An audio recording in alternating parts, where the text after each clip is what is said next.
Assalamualaikum warahmatullahi wabarakatuh. Saya Fiona Kiramalisti di sini akan menjelaskan jurnal modul 2 Sistem Komunikasi Optik. Nah, pada modul 2 ini yaitu pengenalan teknologi FTTX. Nah, FTTX itu merupakan istilah umum yang sering digunakan untuk beberapa arsitektur jaringan fiber optik di dalam dunia telekomunikasi.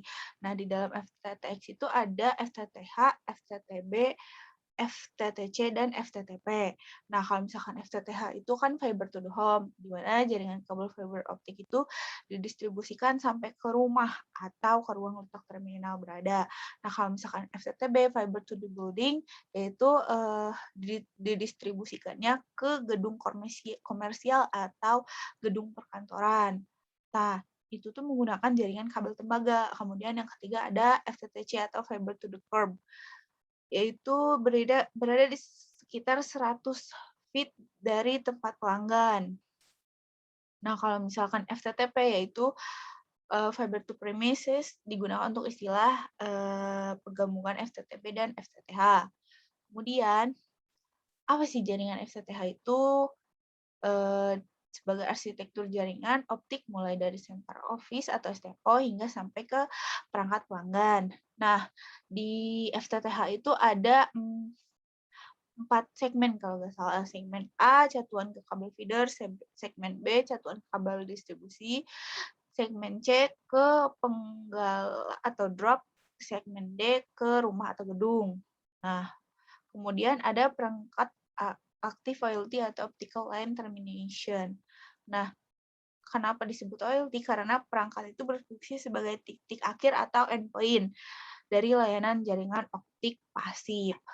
Nah, kemudian ada juga FTM atau Fiber Termination Management dan ODF, Optical Distribution Frame atau FMS. Kemudian ada juga FTTB, Fiber Termination Box. Disebut dengan panel berbentuk modul dan tersusun dari beberapa subpanel. Nah, di dalamnya itu ada splicer room, splitter.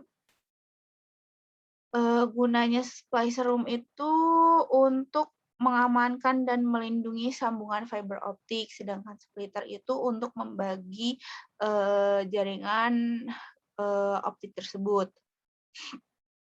Kemudian ada kabel feeder untuk menyalurkan informasi yang berupa sinyal optik, hasilnya konversi perangkat atau OLT.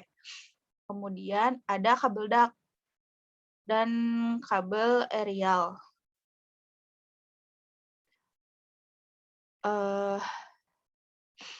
Segitu penjelasan dari saya.